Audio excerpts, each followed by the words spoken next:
All India Radio presents Morning News.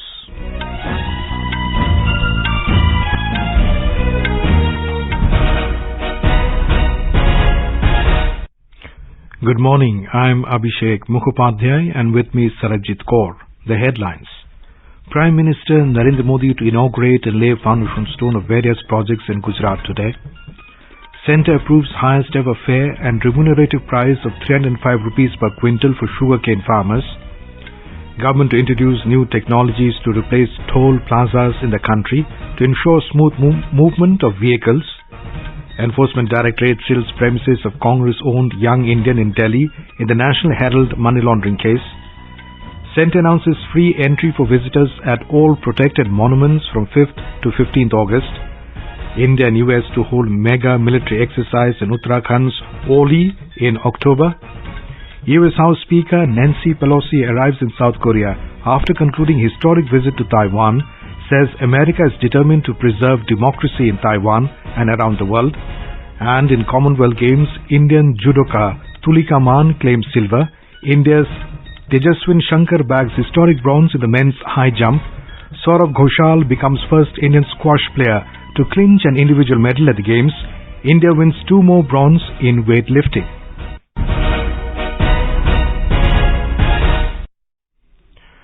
Prime Minister Narendra Modi will inaugurate and lay the foundation stone of various projects of Srimad-Raj Chandra mission in Gujarat at 4:30 p.m. today through video conferencing.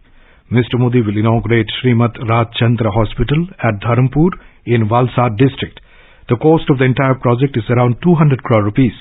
It is a 250-bed multi-speciality hospital with cutting-edge medical infrastructure that will provide world-class tertiary medical facilities, especially to the people of southern Gujarat region. The Prime Minister will also lay the foundation stone of Srimad-Raj Chandra Animal Hospital at Dharampur. The 150-bed hospital will be built at a cost of around 70 crore rupees. It will be equipped with top-class facilities and a dedicated team of veterinarians and ancillary staff. Mr. Modi will lay the foundation stone of Srimad-Raj Chandra Centre of Excellence for Women on the occasion. It will be built at an estimate cost of 40 crore rupees. It will have facilities for recreation, classrooms for self-development sessions and rest areas. It will employ over 700 tribal women and provide livelihood to thousands others subsequently. The Cabinet Committee on Economic Affairs CCEA has approved fair and remunerative price of sugarcane for the season 2022-23 October-September.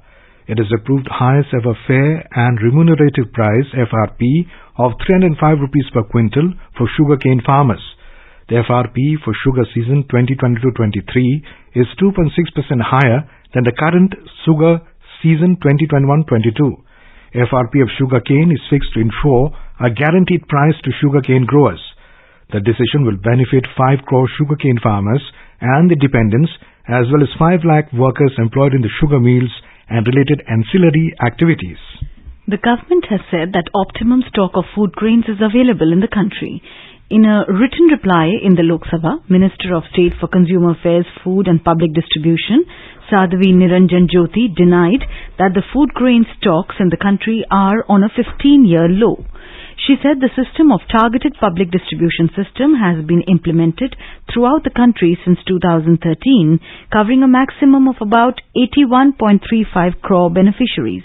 The priority household beneficiaries are provided 5 kg per head per month, and Antodaya Ann Yojana AAY families are provided 35 kgs per month.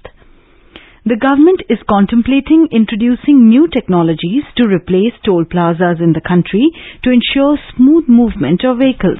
Replying to a question in the Rajya Sabha, Road Transport and Highways Minister Nitin Gadkari said the new system will be introduced in the next 6 months.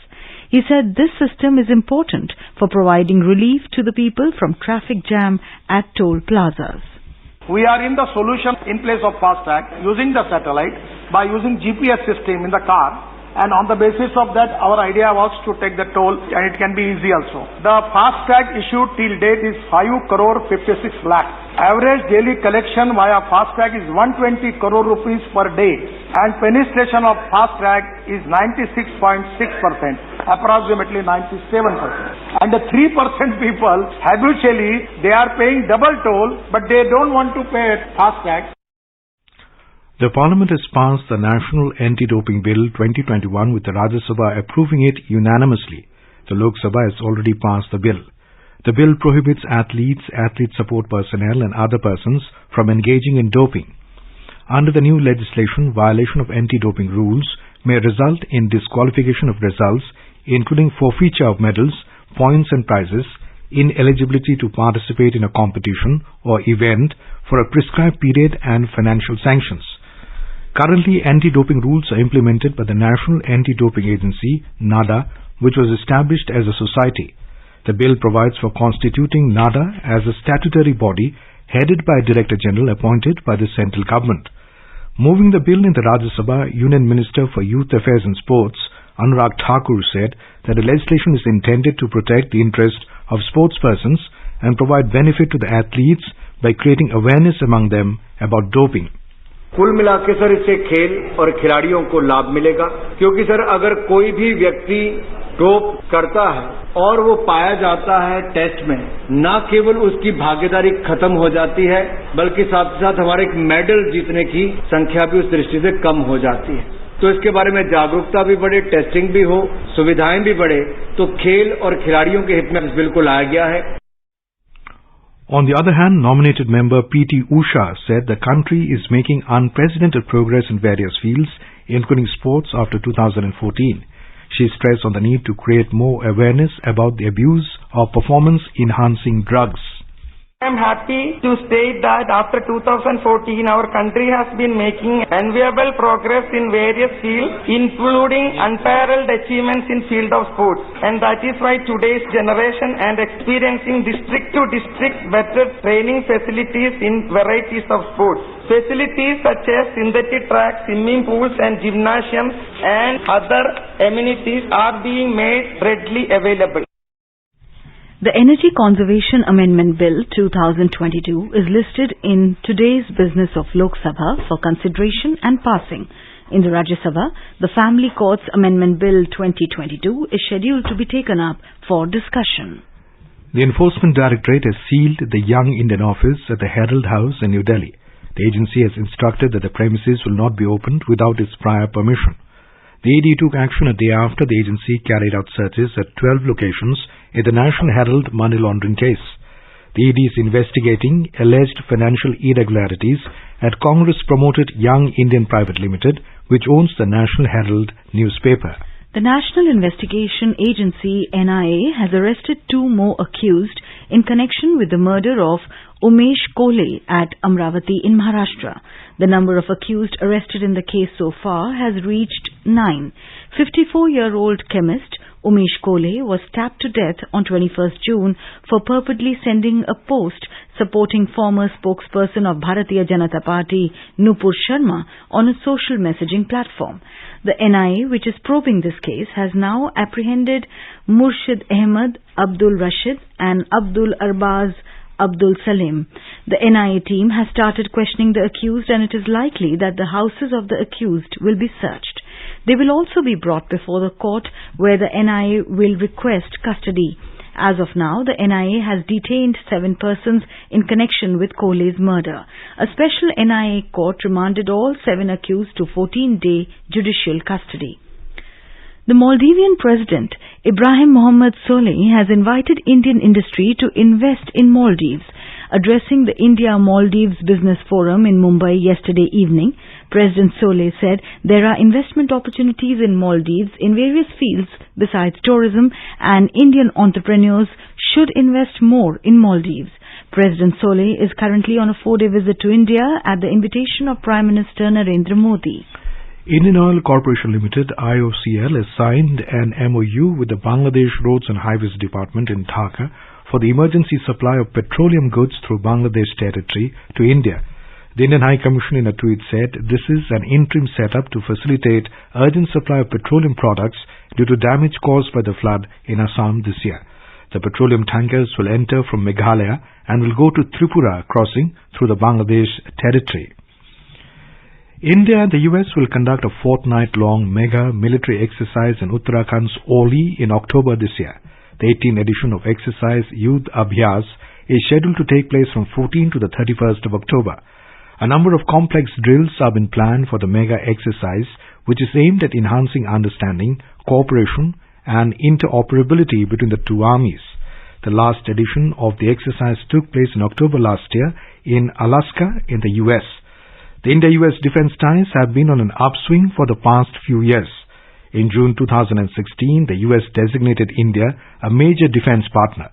The two countries have also inked key defense and security pacts over the past few years, including the Logistics Exchange Memorandum of Agreement. US House Speaker Nancy Pelosi has arrived in South Korea after concluding a historic visit to Taiwan. In South Korea, Ms. Pelosi is scheduled to meet with Kim Jin-pyo, Chairman of the National Assembly of the Republic of Korea, this morning. During her day-long visit to Taiwan yesterday, Ms. Pelosi met human rights activists in Taipei, including Uwar Katzi, the former leader of China's democracy movement, which was bloodily suppressed in 1989. The US House Speaker also met former Hong Kong bookseller Lim Wing-ki and social activist Lee Ming-chi, both of whom had been imprisoned in China. The discussion focused on how human rights could be promoted in China, especially in the Xinjiang region. Ms. Pelosi was the first US speaker to visit Taiwan in more than 25 years. In a short speech during a meeting with Taiwanese President Tsai Ing-wen, Ms. Pelosi said she and the other members of Congress in a delegation have shown that they will not abandon their commitment to Taiwan. She said the world is today facing a choice between democracy and autocracy, and America's determination to preserve democracy in Taiwan and around the world remains ironclad. Today, our delegation came to Taiwan to make unequivocally clear we will not abandon our commitment to Taiwan, and we are proud of our enduring friendship. And Taiwan has been an island of resilience in the world. Indeed, the people of Taiwan have proven to the world that with hope, courage, and determination, it is possible to build a peaceful and prosperous future. Today, the world faces a choice between democracy and autocracy. America's determination to preserve democracy here in Taiwan and around the world remains ironclad. And we are grateful to the partnership of the people of Taiwan in this mission. China claims Taiwan as its territory and opposes any engagement by the Taiwanese officials with foreign governments. Beijing announced multiple military exercises around the island and issued a series of harsh statements after the US delegation touched down Tuesday night in the Taiwanese capital, Taipei. Taiwan decried the planned actions, saying they violated the island's sovereignty. The Group of 7 Industrialized Nations, G7, has condemned military drills announced by China around Taiwan in the wake of US House Speaker Nancy Pelosi's visit. In a statement, the G7 foreign minister said there is no justification to use a visit as a pretext for aggressive military activity in the Taiwan Strait, and China's escalatory response risks increasing tensions and destabilizing the region. You are listening to the morning news on All India Radio. A reminder of the headlines before we move on. Prime Minister Narendra Modi to inaugurate and lay foundation stone of various projects in Gujarat today.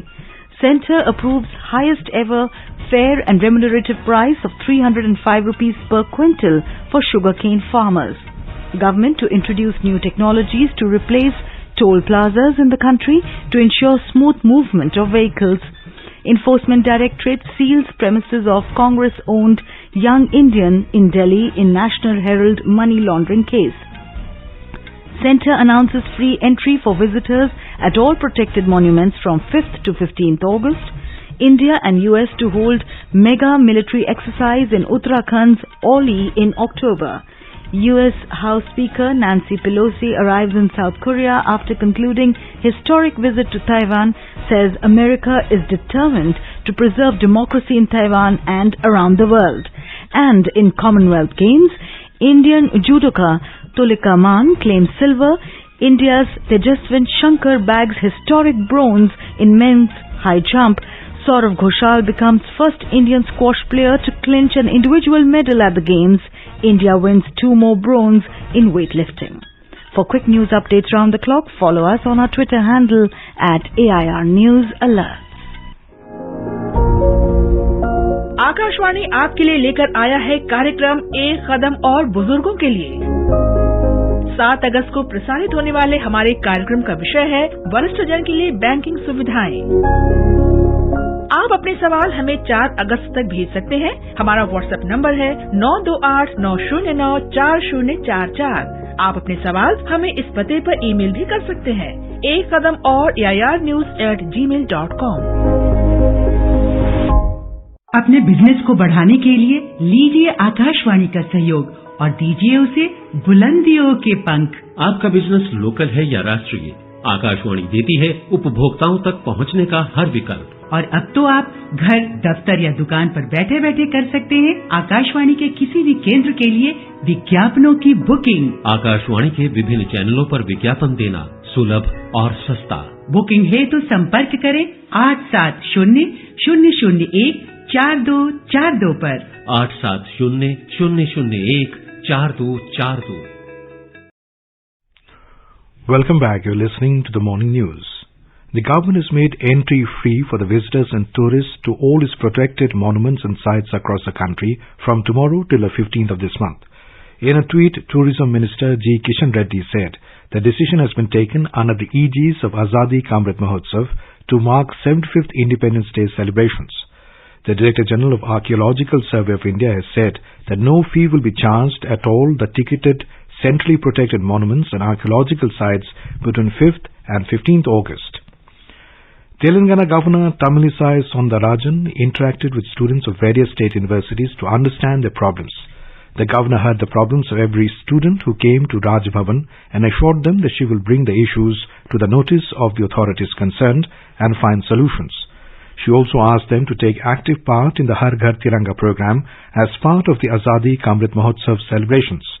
The governor distributed national flags to the students and urged them to hoist it on the houses between 13th and 15th of this month.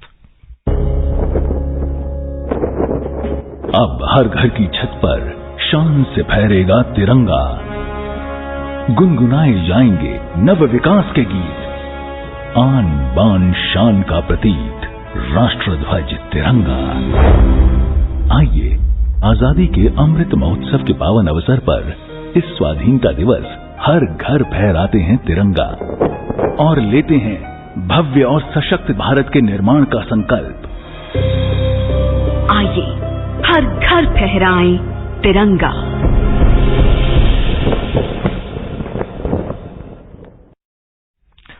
And now let's listen to a special program, Azadi Ka Safar, highlighting the importance of the day during the freedom struggle. आजादी का Amrit Mahotsav.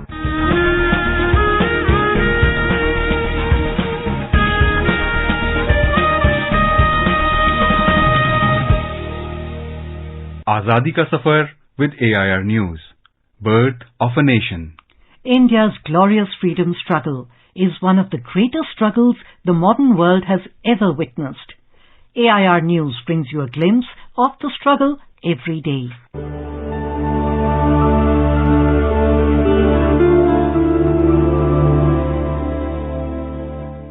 Today, we remember the nationalist leader Firoz Shah Mehta, who was born on August 4, 1845 in Mumbai. Mehta entered the Lincoln's Inn in 1864 and qualified for the bar.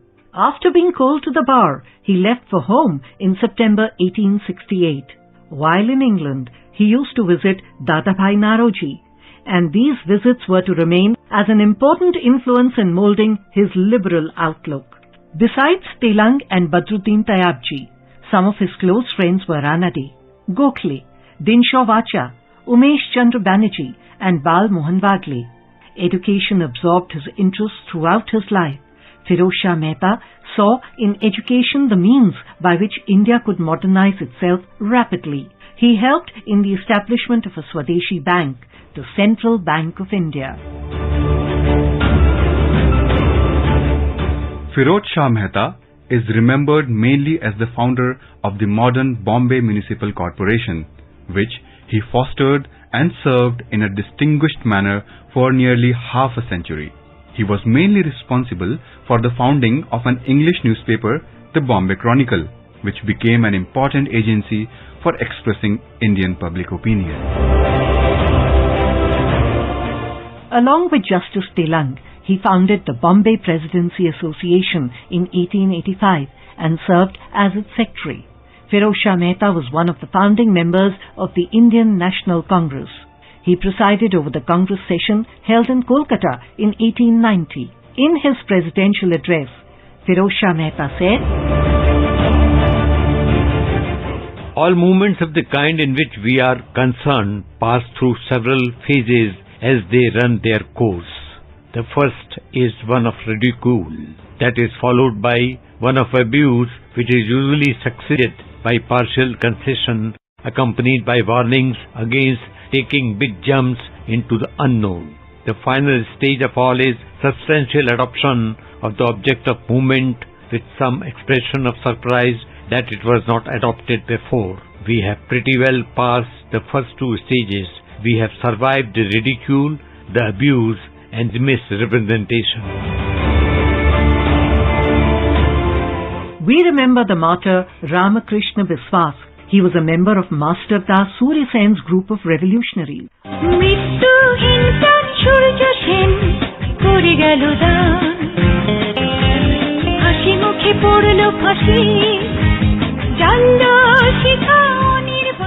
He was instructed by Master Da to assassinate the British Inspector General Craig. Accordingly, Ramakrishna, along with Kali Chakrabarti, went to Chandpur station on 1st December 1930. He shot dead Inspector Tarini Mukherjee, mistaking him as Craig. Chased by the police, he was overpowered some 22 miles away from that place. Ramakrishna Biswas died on the gallows in the Alipur Central Jail on 2nd of March 1932. AIR News salutes the brave son of the soil.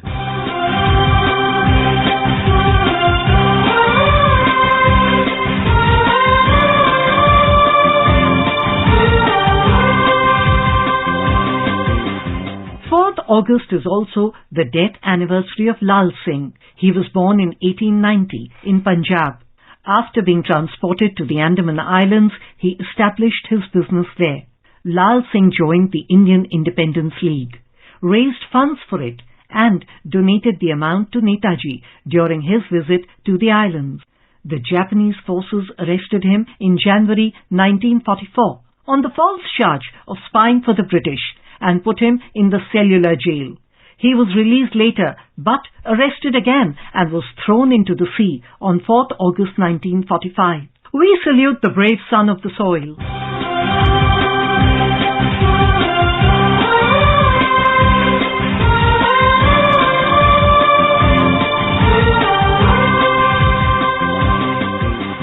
August 4th is the death anniversary of martyr Ranga Khan.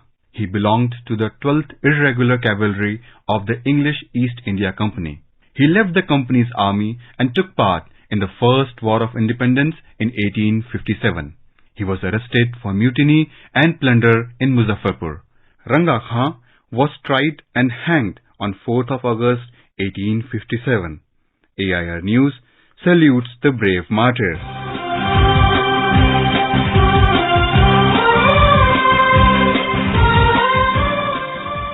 That brings us to the end of this episode of Azadi Ka Safar with AIR News.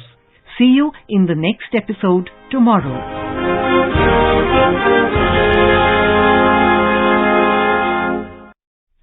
The Kerala government has decided to remit the sentences of 33 prisoners under certain categories to mark 75th anniversary of independence.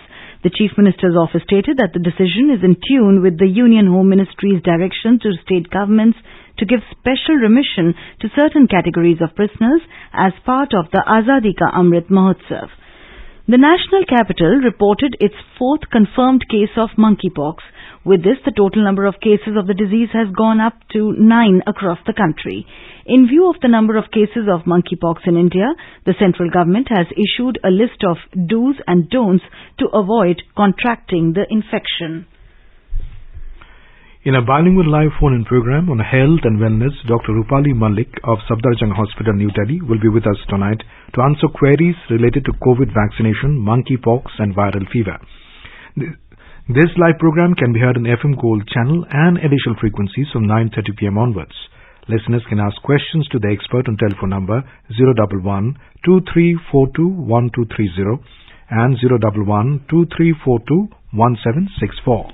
At the ongoing Commonwealth Games in Birmingham, Indian judoka Tulika Mann claimed silver medal in the women's 78+ kg category after losing to Scotland's Sarah Adlington in the final. This is India's third medal in judo at the Games. Tejaswin Shankar opened the Indian athletics team's medal account with a historic bronze in the men's high jump event at the Games. National record holder Shankar cleared 2.22 meters to finish third in the event. He became the first Indian athlete to win a medal in high jump at the Games for India. India's Saurav Ghoshal clinched the bronze medal by beating James Willstrop of England. With this, Saurav became the first Indian squash player to win an individual medal at the Commonwealth Games. Indian weightlifter Gurdeep Singh bagged the bronze medal after lifting a combined weight of 390 kg in the men's 109+ kg final. Another weightlifter, Lovepreet Singh, bagged a bronze medal in men's 109 kg final while setting a national record in the clean and jerk round. President Draupadi Murmu, Vice President M. Venkaiah Naidu and Prime Minister Narendra Modi have congratulated the winners. India is now at the 7th position on the medal tally with a total of 18 medals, which includes 5 gold, 6 silver and 7 bronze. Listen to Commonwealth Games quiz with AIR News Sportscan at 7:20 p.m. every day. All you have to do is reply to a question on the Commonwealth Games. Email your answers at airsportscan@gmail.com. The first correct answer will be selected as the winner and rewarded with a jersey of the Indian Commonwealth Games team. So keep cheering to India, listening to Sportscan at 7:20 p.m. on FM Gold 100.1 MHz and on our YouTube channel, News on AIR Official. The Board of Control for Cricket in India, BCCI, has announced the schedule for Team India's upcoming home series against Australia and South Africa. India's international home season 2022-23 will commence with a 3-match T20 international series against Australia in September. Now let us have a look at the weather forecast for today. The national capital Delhi will have generally cloudy sky with moderate rain. Jammu will have partly cloudy sky with 1 or 2 spells of rain or thunder showers. Gilgit and Muzaffarabad will have partly cloudy sky. Guwahati, Itanagar, Imphal, Shillong, Kohima, Aizawl, Gangtok and Itanagar will have generally cloudy sky with 1 or 2 spells of rain or thunder showers. And now an overview of today's newspapers. China steps up pressure on Taiwan, writes The Hindu. Won't abandon Taiwan, says Pelosi. China fumes, leads Hindustan Times.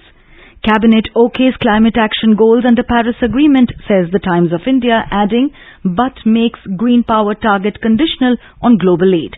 The Statesman quotes the Ministry of Earth Sciences as saying, tropical India Ocean warming rapidly over the decades. 17 opposition parties seek review of Supreme Court verdict on ED's powers, informs the Tribune. Supreme Court directs centre others to address freebies culture, notes the Business Standard. Free entry to ASI monuments from Friday to August 15, reports the Asian Age. And finally, young sensation, future star, well, Hindustan Times reports, gushing over Gukesh, 16-year-old turns heads with 6 straight wins at Chess Olympiad. And now, before we end the bulletin, the headlines once again. Prime Minister Narendra Modi to inaugurate and lay foundation stone of various projects in Gujarat today. Centre approves highest ever fair at remunerative price of 305 rupees per quintal for sugarcane farmers. Government to introduce new technologies to replace toll plazas in the country to ensure smooth movement of vehicles. Enforcement Directorate seals premises of Congress-owned Young Indian in Delhi in the National Herald money laundering case. Centre announces free entry for visitors at all protected monuments from the 5th to 15th August. India and US to hold mega military exercise in Uttarakhand's Oli in October. US House Speaker Nancy Pelosi arrives in South Korea after concluding historic visit to Taiwan, says America is determined to preserve democracy in Taiwan and around the world. And in Commonwealth Games, Indian judoka Tulika Mann claims silver, India's Tejaswin Shankar bags historic bronze in the men's high jump. Saurav Ghoshal becomes first Indian squash player to clinch an individual medal at the Games. India wins 2 more bronze in weightlifting. And with that we end the morning news. Have a nice day.